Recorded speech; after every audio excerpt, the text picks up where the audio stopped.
warahmatullahi wabarakatuh. Waalaikumsalam warahmatullahi wabarakatuh. Saya Edwin dari Suku Dinas Perindustrian Perdagangan dan UKM. Iya, iya, Pak. Ingin mewawancari Bapak mengenai usaha Bapak. Iya. Gitu ya. Untuk pertama bisa diceritain Pak, kira-kira latar belakang usahanya bermula dari mana? Iya, oke. Latar belakangnya adalah upaya saya untuk membuat perlengkapan bela diri, karena kebetulan basic saya, hobi saya adalah bela diri, pencaksilat. Ya, sewaktu kita belum merintis ini, mengambil barangnya dari orang lain, kita jual lagi begitu. Kemudian saya punya keinginan untuk bisa membuat sendiri gitu.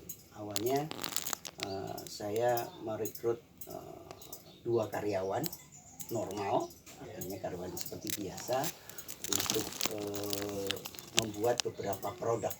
Waktu itu produknya body protector dan samsak serta target atau tamu. Terus kemudian setelah kami bisa mengetahui, akhirnya kami mencoba untuk merekrut karyawan disabilitas. Karyawan disabilitas. Ya, karyawan disabilitas. Karena kenapa? Karena saya ingin juga ada usaha, tapi juga ada amal atau ada sesuatu yang bermanfaat buat orang lain, terlebih kepada teman-teman disabilitas. Ya, karena teman-teman disabilitas itu punya kemampuan kadang-kala susah untuk berkarya karena keterbatasan mungkin lapangan pekerjaan. Nah, kemudian saya merekrut 2 karyawan disabilitas, kemudian berlanjut dengan waktu, akhirnya nambah sampai sekarang ini baru 6 karyawan disabilitas. Karena apa? Karena keterbatasan satu di dalam hal ini adalah sarana mesin jahit, karena terus terang saja sampai sekarang ini belum ada bantuan dari mana-mana. Lebih dahulu bantuan dari pemerintah, kami bukan minta bantuan berupa uang, tapi kalau memang ada, kami mengharapkan bantuan adalah mesin operasional, yaitu mesin jahit, apakah itu mesin jahit itu sendiri, obras, dan mesin besar yang kita pakai. Itu yang kita, dan selama ini kita menggunakan mesin second, ya tahu sendirilah kalau namanya mesin second, maksimal produksinya kurang maksimal karena hanya beberapa kali kerja putus dan sebagainya, itu kendala ya. Benangnya cepat. Nah, apalagi ini yang mengerjakan disabilitas. Jadi kendala terbesar kami itu. Kemudian mengenai hal-hal yang lain,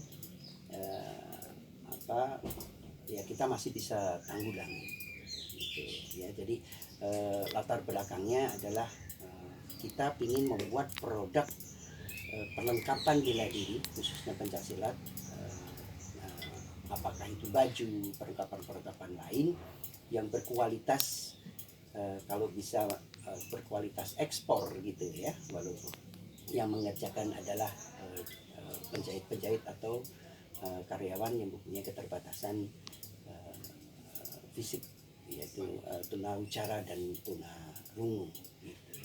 Terus untuk ini kira-kira kan sekarang lagi musim wabah corona, kira-kira dampaknya ke perusahaan Bapak seperti apa? Waduh, ini dampaknya luar biasa nih. Jadi luar biasa. Jadi terasa betul begitu corona ini resmi diumumkan oleh pemerintah dan ada pembantasan itu, dari situlah kita tidak ada pembeli sama sekali. Tidak ada pembeli. Ya, tapi kita harus produksi terus gitu. Karena apa? Ini kesempatan kita untuk stok. Tapi kendala kita terbesar kita adalah modal. Kalau namanya stok itu kita harus punya 2 kali lipat modal. Selama ini keterbatasan kita adalah di modal. Kemudian, nah,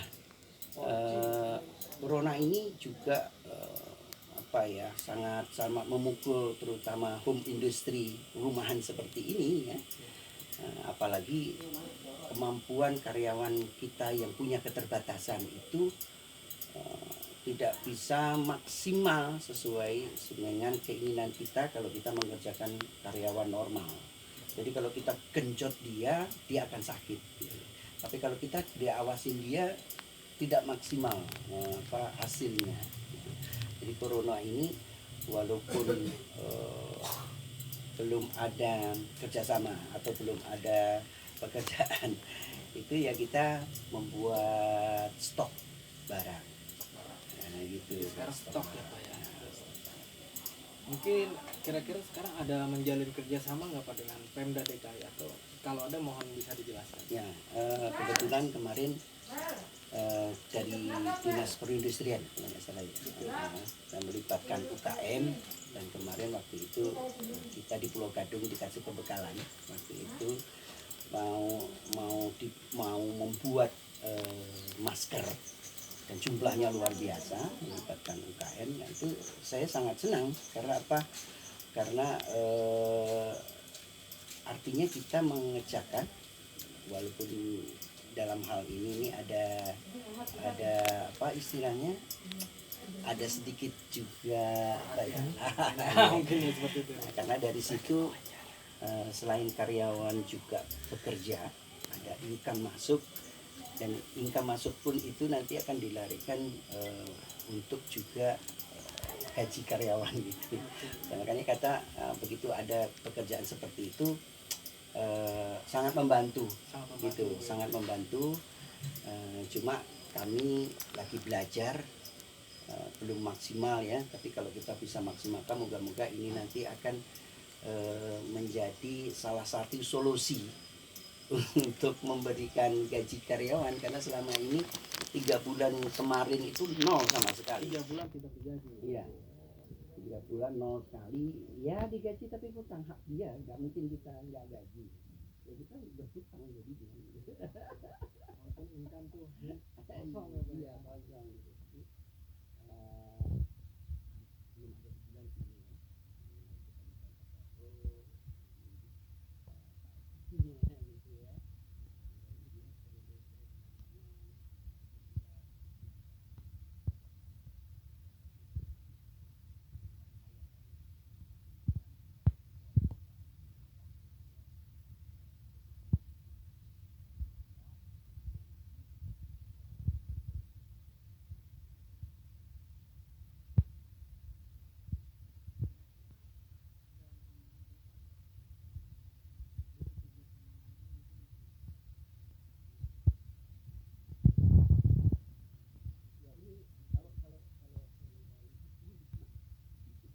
Kalau tidak ada ini, mungkin saya tidak akan kerjasama atau perindustrian tidak akan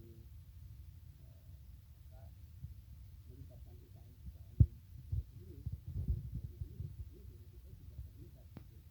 Nah ini bagus, dan ini semoga-moga pemerintah melalui kegiatan seperti ini akhirnya menjangkau home industri atau UKM yang ada untuk dimaksimalkan. Karena saya yakin pasti pekerjaan yang ada di pemerintah ada hubungannya dengan perlengkapan yang ada, terutama misalkan seragam kah, atau kalau hal ini kan masker ya. Ini seperti ini sangat membantu.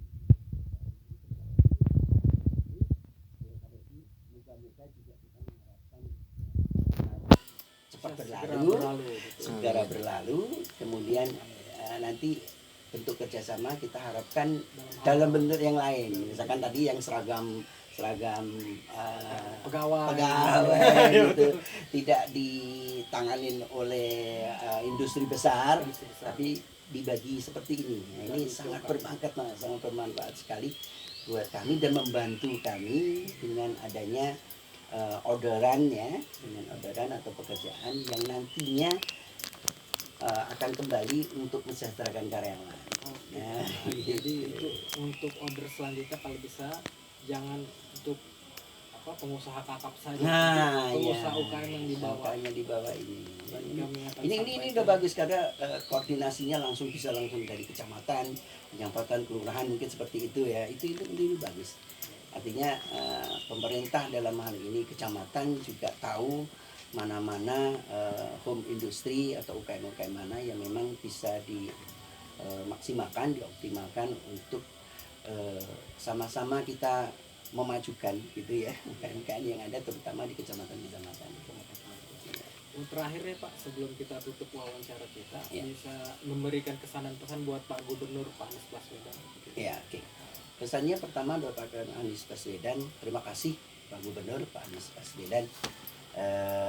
Salam Tapak Suci karena dia juga pendengar Tapak Suci. Oh iya, saya baru tahu tuh Pak. Oh, betul. Sama dengan saya gitu. Oh, dari Satu Pak Anies perguruan juga, sama dari saya. Perguruan Tapak Suci juga. Ya, Pak. salam. Oke. Dan ini cobaan buat semua gubernur yang ada, cuma bagaimana mengantisipasi kondisi seperti ini dan langkah-langkah yang diambil oleh seorang gubernur.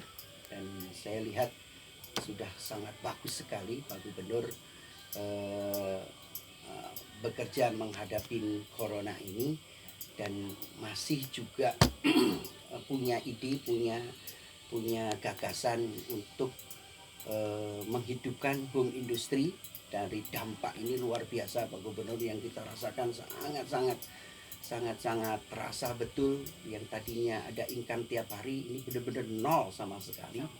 Tapi dengan adanya kepedulian pemerintah DKI ini sangat membantu kami dan kami hanya berharap tolong apa yang sudah ada ini dipelihara terus dan kami hanya memohon untuk bantuan berupa mesin jahit gitu ya.